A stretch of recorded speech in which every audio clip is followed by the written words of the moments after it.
এত বড় এই বাড়ির বউ হওয়ার কোনো যোগ্যতাই নেই আমার। ছেলের টাকা দেখে লোভে পড়ে তাকে পটিয়ে বিয়ে করেছি। সারাদিন তো টিকটক আর ভিডিও করা নিয়ে ব্যস্ত থাকি, তাহলে সংসারের কাজ করি কখন? আর দিন শেষে এতগুলা কথা শোনার পরও হাসি মুখে আমি আমার সংসারের সবগুলা কাজই একা হাতে করি। ক্যামেরার জীবন আর বাস্তব জীবনে না অনেক তফাৎ। চলেন দেখায় আমাকে সকাল থেকে কত কত কাজ করতে হয়। সকালে ঘুম থেকে উঠে আগে নাস্তা রেডি করেছি, তারপরে থালা বাসন রাতের যেগুলা ছিল সেগুলা মাজতে চলে এসেছি। আর আমার কাজ করে দেওয়ার মতো কেউ নাই, তাই আমার সংসারের নিজের কাজগুলো নিজেকেই করতে হয়। আপনারা হয়তো 3 মিনিটের ভিডিও দেখে ভাবেন কত রাজার হালে জীবন কাটায়, কিন্তু না রে ভাই, আমার জায়গায় এসে দাঁড়ান তাহলেই বুঝবেন কতটা কষ্ট। এই যে এতগুলা কাজ করে ভিডিও বানিয়ে তারপর আপনাদের সাথে সেটা শেয়ার করি। রাতে খাওয়া যত বাসি থালা বাসন থাকে সেগুলো সকালে মাজতে হয়। ঘুম থেকে উঠে যখন দেখি সিঙ্ক ভর্তি এতগুলা থালা বাসন মাজতে হবে, যদিও কষ্ট লাগে কিন্তু কি করার, আমাকেই তো করতে হবে। ক্যামেরায় আমরা যতটুকু দেখাই আপনারা ঠিক ততটুকুই দেখেন, আর সেটা দেখে এত এত মন্তব্য করে বসেন, যেটা আসলে করা একদমই ঠিক না। যদিও প্রতিদিন সকাল একরকম যায় না, তারপরেও ঘুম থেকে ওঠার পর থেকে আসলে বসার কোনো সুযোগই পাই না। মাঝে মাঝে যেদিন বেশি কাজ থাকে সেদিন রাতে রান্না বান্না করে রেখে দিই। এই যে সকালে উঠেছি, নাস্তা রেডি করে আপনাদের ভাইয়াকে খাইয়ে দেয়, এখন পর্যন্ত আমি খেতে পারিনি। কতদিন যে না খেয়ে থেকেছি, কাজের চাপে আসলে খাওয়ার সুযোগই হয়ে ওঠে না। সকাল থেকে আমি কি কি কাজ করি এটা হয়তো আপনারা অনেকেই দেখেননি বা জানেনও না, তাই এত মন্তব্য করে বসেন। এই যে দেখেন সকাল থেকে বেশিরভাগ দিন আমার এইভাবেই যায়। এখন আমি ঘর বাড়িগুলাকে ভালো মতো পরিষ্কার করে নিব,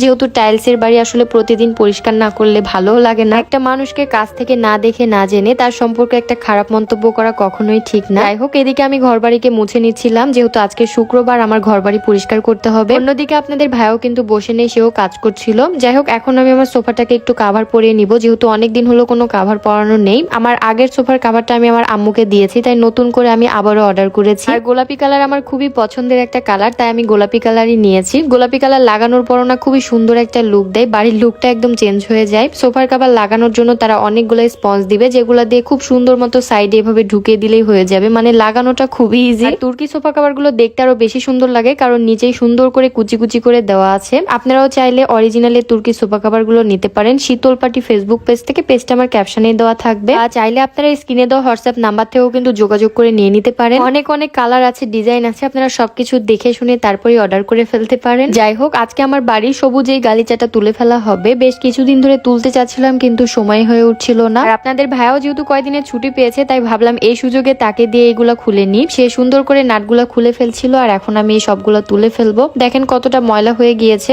আসলে সবুজ কার্পেট গুলাতে খুবই ময়লা ধরে, আর এমনি টাইলসই ভালো লাগে দেখতে। লাল গালিচায় ঢং করে হাঁটা শক্ত থেকেই গিয়েছে, তবে সবুজ আমার গালিচায় হাঁটতে পেরেছে অনেকবার। যাই হোক, আমার এই সুন্দর কার্পেট গুলাকে তুলে ফেলছিলাম, কারণ নিচে দেখেন কি পরিমাণে ময়লা জমা হয়ে গিয়েছে কার্পেটের জন্য। আজকে যেহেতু আমার বাড়িতে অনেক কাজ পড়ে যাবে, তাই আমি রাতে রান্না করে রেখেছিলাম। এখন এই ময়লাগুলো সুন্দর মতো ঝাড় দিব, তারপর মুছে নিব।